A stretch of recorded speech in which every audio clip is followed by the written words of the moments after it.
President-Vice President debate as applied to the Senate Chair debate. We will start with a 2-minute opening statement from each ticket, followed by questions that will vary between 30 seconds and 2 minutes. We will also solicit questions from the audience, which will be forthcoming. Thank you. With that said, can we start with Mac and Kenzie?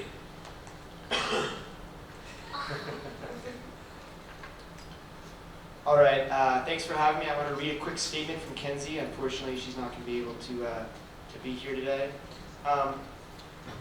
From her own voice. Hi everyone, thank you all for coming. My sincere apologies for not being here today. I was very excited to speak with you guys and to debate our worthy opponents. My apologies to Sam and Jack as well. I know your time is valuable and that you guys have admirably prepared extensively for this event. Unfortunately, I'm currently having a lovely time passing 2 kidney stones at the hospital. Sometimes life happens, and sometimes a little pain in your back turns out to be not so little. I have the utmost faith in Mac, thank you, to represent us, and I hope you guys will continue to rethink possible with us. I'll be back on my feet in no time. Until then, give Mac a run for his money. Okay, I don't like that. But thanks again. Yep, I'm going to be representing our ticket by myself, but you know what? I feel like the student body president should be able to handle a debate on his own. His or her own, excuse me. So yeah, I'll be taking it from here. Our platform is Rethink Possible. We want to connect the student body and create opportunities that were previously thought impossible. Thank you. Thank you, Mac. Jack and Sam? Yeah, I just want to start by saying no apologies needed and speedy recovery to Kenzie. I think as student leaders, sometimes making effective change can feel like punching water, because you will try and effect a change and you will look back after time has passed and you realize that the water has settled back exactly where it is. And that's not necessarily a bad thing. It just means that students, as busy as we are all tied to our goals, ideals, and our values, and we're all in different spaces and it's hard to enact change. But Sam and I believe that we have been able to make a difference. And the 5 items of our platform that we want to make a difference with are campus climate, diversity and inclusion, mental health, athletics, and transparency. What you've done says a lot about what you're going to do, and I'm proud to say that during our time on Associate Student Government, Jack and I have in fact made a difference. When Mally hours were cut, we were the student leaders that listened to the problem and led the initiative to solve it. Recognizing that the university needed it, we created a position on Senate designated to mental health and violence prevention on campus. When the Silicon Valley Leadership Group came to ASG with a plan for a county-wide transportation budgeting, we wrote a resolution and presented it to City Council. When people were hurting after the election, we put on a nonpartisan walk of solidarity for those feeling anxious or scared in the wake of the results. We brought consent training to campus, but after objectively looking at the program the university was using, we decided it wasn't good enough, so we pushed the administration further to adopt an adequate program that the students deserved. We're excited to continue talking about what we have in store for the future over the course of this debate. So thank you all for being here. Thank you, Mac, and thank you, Jack and Sam. I'd like to echo Jack's statement, speedy recovery to Kenzie, and thank you for being here, Mac, in light of that. Our first question will be a 1-minute response, which either part of the ticket can take or mix and match. What about your relationship and your qualifications and what you've done at Santa Clara University makes you a great partnership and makes you the best ticket? Starting with Jack and Sam. I would say our partnership started when we were both orientation leaders together on this past year's orientation team. And Sam was the OL that I could count on to be in the middle of the social, engaging people happily and excitedly, or be outside engaging with those other students who weren't as excited to be there and needed someone to meet them where they were at. And I've seen that throughout her time as well, in her senatorial role on my committee this year, constantly engaging people with items of mental health and violence prevention so that the campus can come together where it's often been on the fringes, and that these voices can continue to be heard. I would say Jack and we worked together over orientation, but our relationship really, took off when we had class together. And after class, Jack was always at lunch. He was always there to have lunch with me, and I think that consistency says a lot about our relationship and a lot about what we're ready to do for the school together. Thank you. Mackenzie and I met as freshmen, as we were becoming orientation leaders, and we started as really good friends. And in fact, we pushed each other while working together to kind of think outside the box, and we brought out the best in each other. And we really encouraged each other to become creative and kind of spread the limits on the job that we were doing and make the job more fun and make the job as fulfilled as it could be. And then after that, she actually joined the Rough Riders team, and she took a lot of the day-to-day organizational work of the Rough Riders team under her wing, which was really awesome. We started as working together. We became really good friends. And then, so when we wanted to run for president and vice president of the student body, of course, we had the conversation: will we be willing, or is it possible to separate kind of private and work relationships and dynamics? And the answer was, of course. Of course, we started kind of our friendship and our relationship as a working partnership, and we will continue to do that. In fact, Kenzie went abroad this last fall, and due to a lot of problems she was having with her family and personal issues, we actually decided to go our separate ways for a while. And while that happened, we never stopped being best friends. We've still been best friends. She's been my best friend for 3 years, and there was no one that I'd rather run the school with than Mackenzie Bush. So thank you. Thank you to you both. Our next question would like a 1-minute response from both teams. As you know from your previous positions in ASG and how this past year has gone, one of the hardest things to deal with are the unexpected events. How does your leadership style cater to this kind of event? Who are we starting with? Who went first? Starting with Mac. So I think one of the best things about me as a leader in these kind of circumstances is I listen, and I'm always listening immediately. Like when the turning point issue happened at Santa Clara, a lot of people were talking, and a lot of people were saying their positions, and it went to social media where people kind of concretely came up with their own position, and then kind of regurgitated it over and over, and I never did that. And I kind of led the charge in listening. And I started by going to people on both sides of the argument and really listening to what they had to say and challenging them, but not just asserting my opinion. And I didn't think that it was useful to just keep saying my opinion, so I listened, and I kind of had these conversations outside of ASG. And I think that ASG in times like this, it can become kind of a debate. It can become a situation in which people are trying to win and people are trying to debate each other. And I think in those kind of situations, the conversations need to happen outside of ASG, kind of just listening person to person. So I think in times where there's unexpected problems, or in times where we might be divided, I think that I'm a good listener, and I'm able to bring both sides of the conversation together and not do it in a way where each side of the conversation feels like they're trying to beat the other, but instead a situation where both teams can kind of take a little bit of a loss for the overall win. Thank you. Thank you, Mac. Jack and Sam. Sam and I agree that leadership is dynamic. In general, there are 3 ways that you can lead, and that is from the front, from the middle, and from behind. And so that's kind of like in a position of like conventional leadership, in solidarity, and then in support. And I think when something like what we're discussing right now happens on campus, it's really up to like the leader in question himself to determine where am I going to lead from. And if it's something that understanding isn't necessarily had about, if that happens to a group that I'm not a part of, I feel that it's more necessary to lead from a solidaric role or a support role, not from the front, because I'm not going to understand where those individuals are coming from, and it's more important to support them. I agree, just reiterating that point, really leading with compassion and really being able to try to connect with what people are feeling and just elevate them and ask what it is I can do for you. Thank you to you both. The next question will be a 1-minute and 30-second response.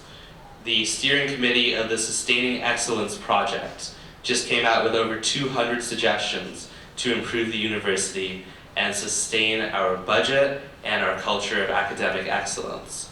How do you expect to support and lead some of these initiatives, and how do you expect to do outreach to students on these goals? Starting with Mac.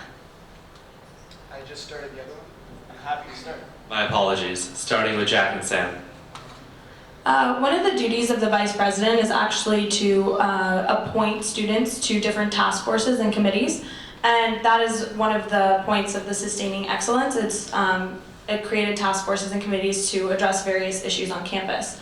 So with that being said, and knowing that I have that position, I think that the university is having a problem right now, really listening to the students who these committees affect and asking them who they want to represent them on these committees. So I feel that I would approach these student groups and ask them who they feel would be best, especially with commissions like the Blue Ribbon Commission report. Committees are coming out of that. And so I really want to approach those groups and ask them who they want to represent them, as well as push for representation on places like the Budget Committee, because we have no student representation there, and that's absurd because it's our tuition that we're paying and whatnot.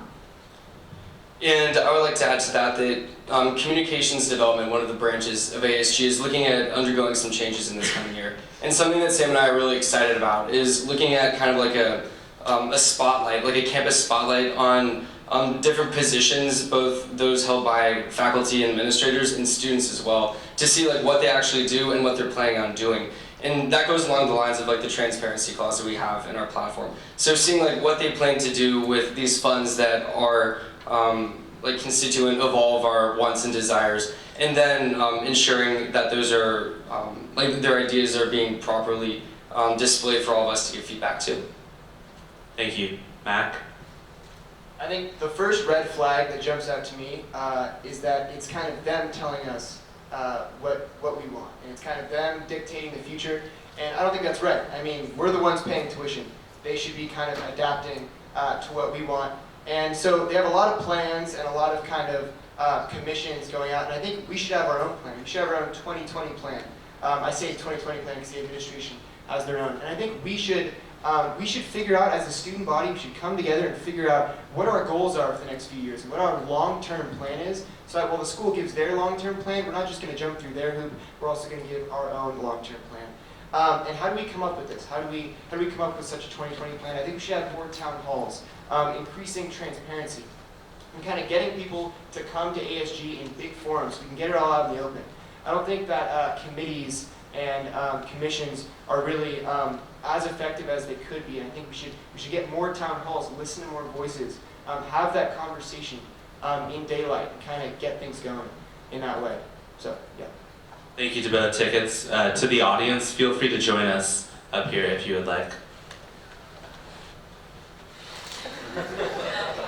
It's perfectly okay. This next question is a 1-minute response. The president and vice president are charged with hiring 4 people to fill up their cabinet. What qualities are necessities in your team? What will you look for? I believe it's Mac's turn to start first.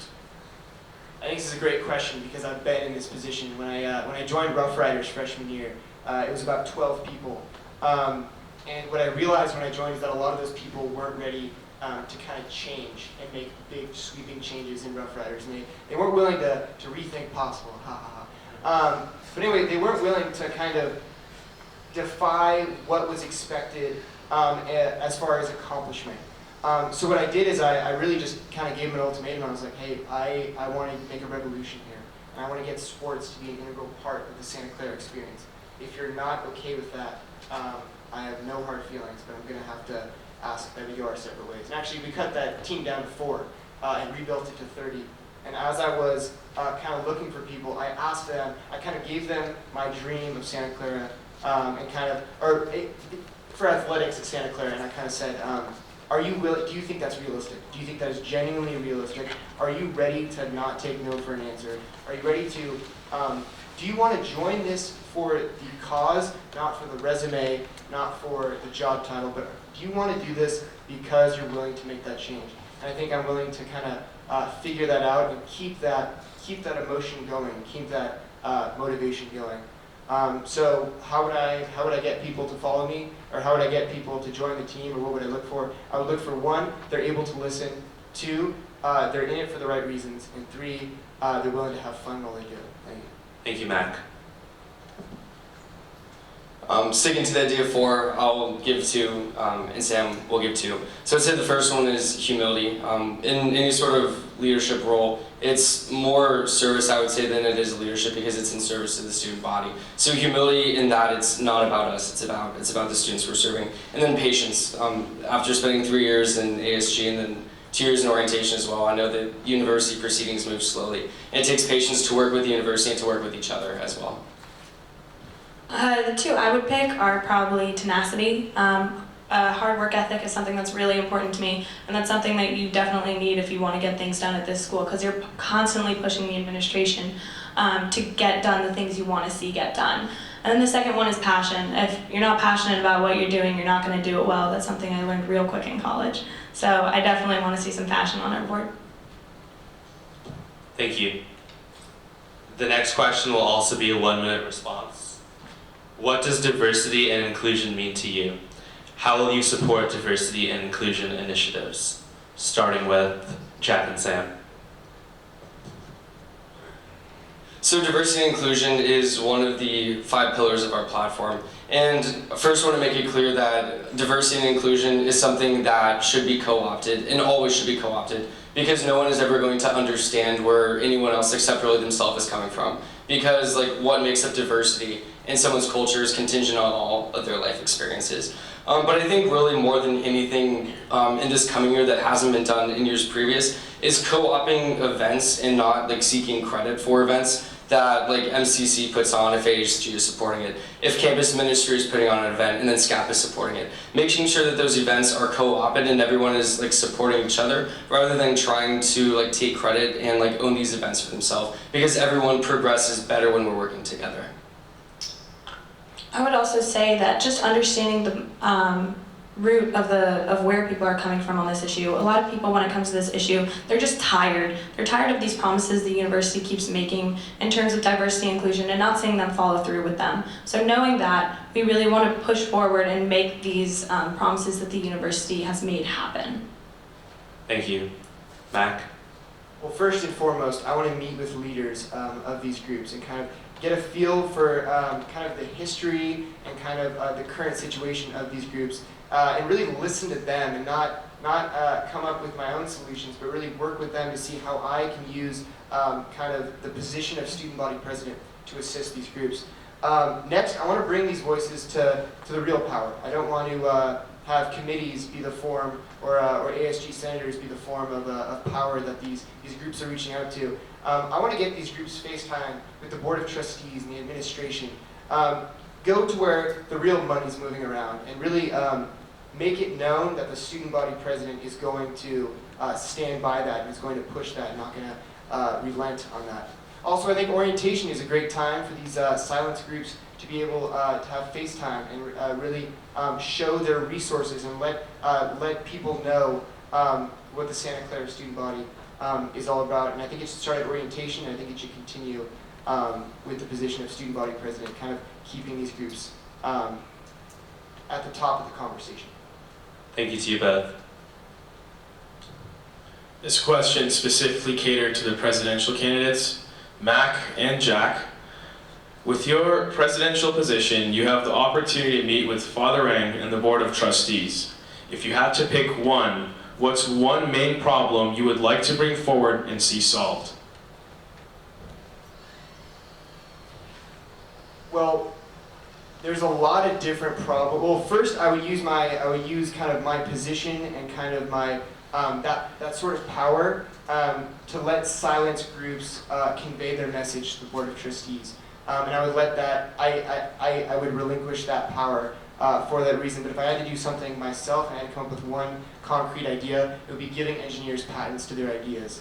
I think that's something that could have been done a long time ago, and I would start with that because that's a slam dunk.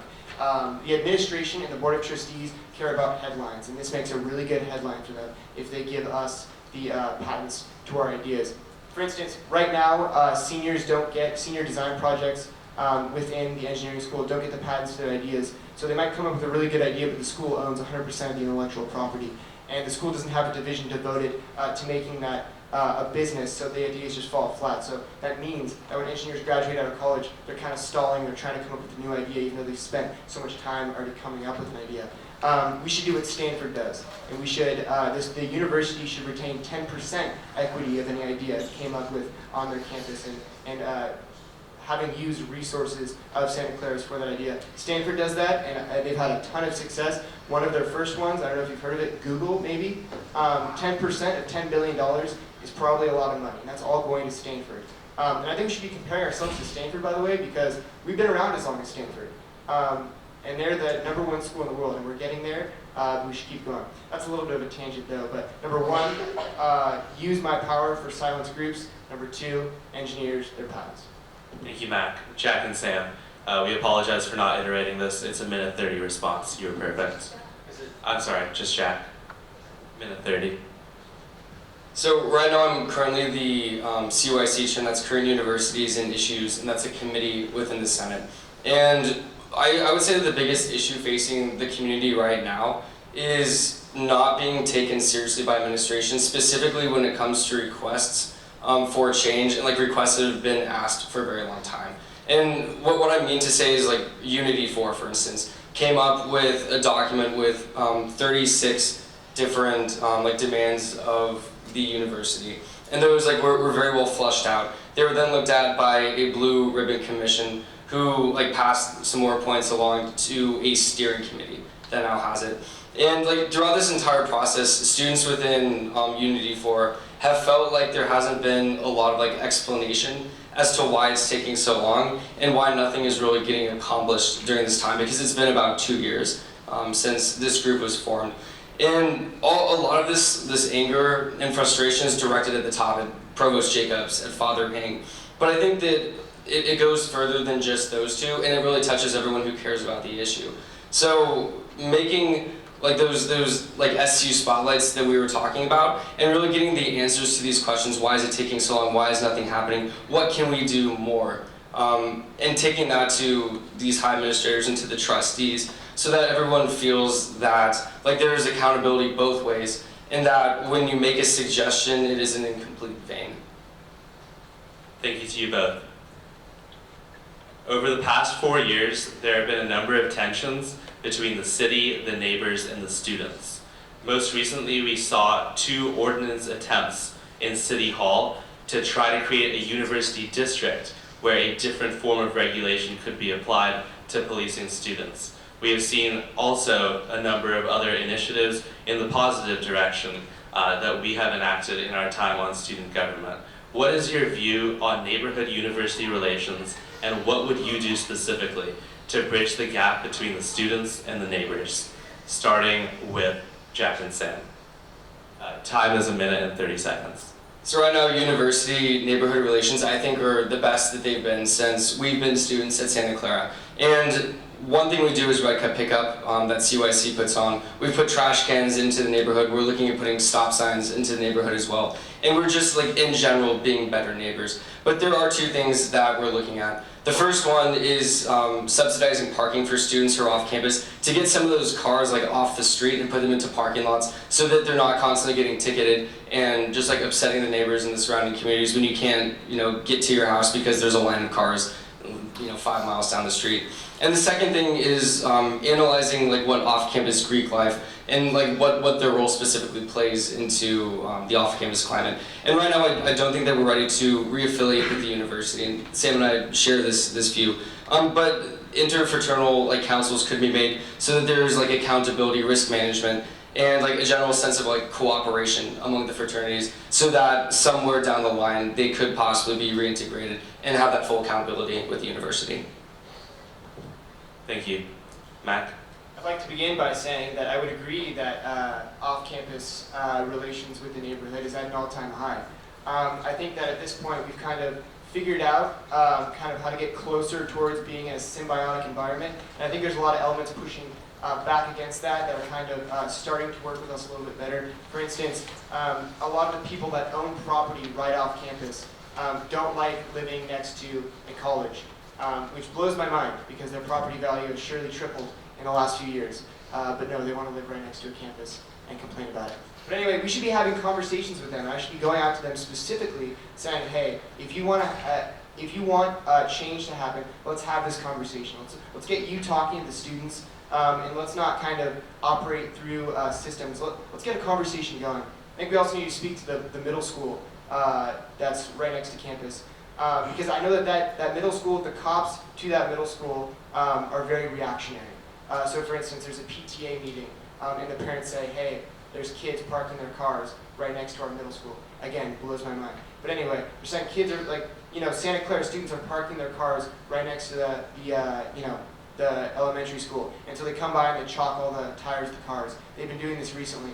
Also, they're talking to the school, and when the cops are up for re-election, we should know this. And I think we were really most mobilized this year of any year that I've seen as a student body kind of towards local politics. But of course, there was a lot more cracking down from the cops, or the police, excuse me, when they were up for re-election. And I think that we should be an active part in that conversation, and we should be a part of that narrative so that we're not kind of pawns in the way this works. Thank you, Mac, and thank you, Jack and Sam. Over the course of this year, we dealt with a controversial deliberation and vote on Turning Point USA.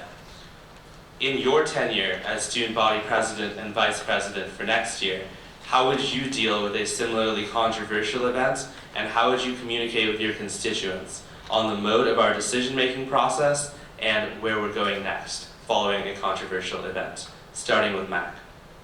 I think that's a great question. I touched on this earlier, so forgive me if I sound a little bit like a broken record. But I think we need to have more conversations in non-debate-like scenarios. For instance, after Turning Point, again, it went to social media. And when you go to social media, your opinion is concrete, it's online, and you don't really change it. You're not really listening at that point. You're just trying to make sure that your opinion is right. And so at ASG meetings, it was really a broken record. People were just saying the same things over and over, not really listening. I think we got to get people out of that mindset and kind of out of that debate format, and take it out of kind of a public setting. I think that was we kind of got shocked when it became so public, in which the news went online, and then we didn't really handle that transition to public as well as we could have, in my opinion. And I think that kind of shocked us, and understandably so. But I think we needed to start having conversations in small groups, kind of one-on-one conversations, listening to each other, kind of coming back from that shock of making it such a public matter. So yeah. Thank you, Mac. Jack and Sam.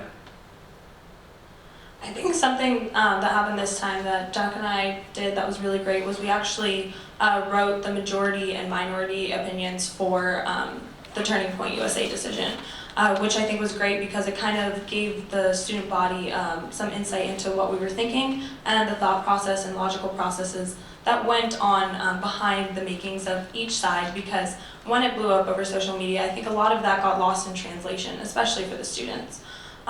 In terms of for the future, I think that one person touched on this earlier, accentuating that senators should come in prepared for decisions like this, be ready, have your research done, and yeah, ready to have an open conversation.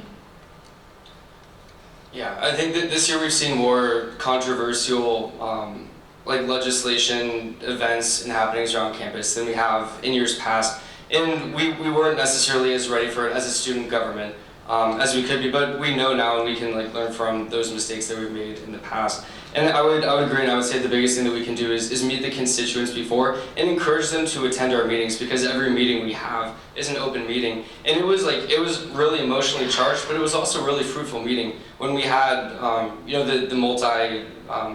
the variegation in like opinions in this room when that decision on TPUSA was made.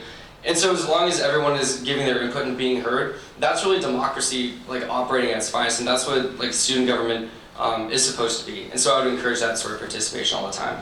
And lastly, if anyone wants to read Sam and I's dissent and dissent on TPUSA, we have it with us, so see us after the debate. Thank you to you both. We're now entering the lightning round stage, so the final 3 questions will each be 30-second response times.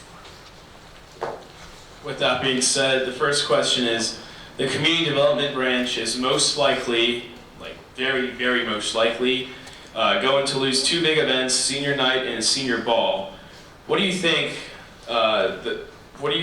ComDev's future looks like? I think the future of ComDev is whatever we make of it, and that's super exciting. So we've already mentioned the like the spotlight that ComDev could potentially do with students and like faculty and administration. But something else that ComDev can do is work with the Santa Clara newspaper in doing kind of like spotlight-esque, like if anyone's seen that movie, like when the Boston Globe went and did like their spotlight story, finding those stories on campus that are underreported but really matter to the student body, and working in collaboration with those different like organizations and those different people who it affects to get those stories out so that everyone knows what's going on. Thank you. That's 30 seconds. Mac? I think one of the best parts about ComDev is that ComDev is an organization, or community development, I'll refer to it as ComDev. That ComDev is able to work with other organizations. So when I was president of Rough Riders, for example, I worked very closely with ComDev to kind of market games and get people to go to games. And I saw that ComDev was a group that works with APB, it works with ASG, it works with the newspaper, it works with a lot of different groups. And I think that's a really good tool and a really good key to connecting the student body. And that ComDev does a very good job with that. I don't think we should be cutting these programs or these events. And I think that we, in general, should be asking the administration for more money and kind of asking for more transparency as to where our tuition dollars are going. It's a little bit of a tangent. Thank you, Mac. Yeah. That's time.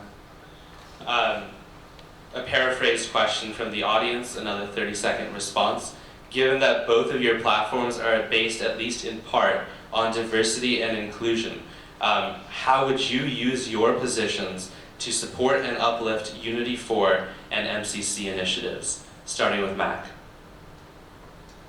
Well, I think one of the best things I could do is give these groups face time with the administration, bring in Unity 4 to the board of directors, and kind of speak to them in the beginning of the development of the Student 2020 plan. And I think that if we were to connect these goals and these ideas and these demands, so to speak, into our 2020 plan, and then get it to a point where we've got the entire student body in on it, and then we can add signatures. I think that would really get the ball rolling, because once we have signatures and once we have kind of a petition, we're no longer just seen as the middleman between the administration and the students. Now we're really representing the student body. And with a petition with, say, 5,000 signatures, the Board of Trustees, the administration, really can't ignore that anymore. Thank you, Mac. Jack and Sam. Again, about those committees that these from the Blue Ribbon Commission, they have no voice in who gets to represent them. I want to go to them and ask them who they want to represent them. I also think something that has happened this year that's really cool are the student demonstrations on campus. I think ASG supporting those and having a better role in those would be great. Before this year's over, if elected, Sam and I are going to bring ASG, SCAP, the MCC, in-campus ministry to a summit that may or may not be sponsored by the Markula Center. But we've started talking with the Markula Center staff about funding options for bringing these groups together to start collaboration before this year ends. Quick 15-second response question. If you and your running mate are not elected to office, will you be involved in ASG next year? Starting with Jack and Sam. Yes, and preferably I would want to come back, if not elected, as the CYC chair again, because I think CYC is a really special and critical place where you can kind of choose your own project, find what matters to you and your constituents on campus, go out and make a difference. I'm possibly going abroad. I really don't know what's happening with that. If I don't get elected, but if I do, once I get back, I would love to get involved in ASG. It's my favorite thing that I do at this school. Thank you. Mac? Yes, the short answer is yes, but I would do it through Rough Riders and work with ASG, because I feel like I can continue to move the needle on Rough Riders, whereas maybe being a student senator, I wouldn't really be able to create as much change as Rough Riders president. Thank you to you both. This will be the final question. 30 seconds in length. What is a character trait of your opponent which you admire and feel you could learn from? Starting with, is it Mac? Starting with Mac. Well. I think you guys really fight for what you believe in, and you never waver for that, and you're always looking forward, and you're always trying to move forward, and I really respect the heck out of that. And I try to model myself after those kind of traits. So I think you guys are really fighting for it. I really appreciate that. Kind of a personal sentiment. Mac, you were my tech training for OL. And I told you that was the day where I really felt comfortable at SU because Mac just had me on the floor laughing during tech training when somebody messaged your grandfather instead of you on Facebook. So yeah, Mac, your humor in the best of situations. And Mac, I remember campaigning with you when we were freshmen. You've always been hungry, and that's super motivating. And then Kenzie, she just gives it straight to how it is. And like, I really appreciate that because it's refreshing and there's not enough of that. And I'm sorry that she couldn't be here, but I hope that she knows that I think very highly of her. Thank you to both tickets for taking all the questions and answering them and for respectful debate. I want to thank the audience as well for making it out here on a Wednesday from 6 to 7 p.m. That concludes our debate, the ASG debate night. We do have a video recording of the entire debate as well, which can be posted later. And yeah, you have any final words as well? Just to reiterate that, thank you again to the audience for your active participation. Thank you to the candidates for your nuanced and well-informed answers. Voting will be on Monday of next week, so please turn out and tell your friends to go vote on eCampus.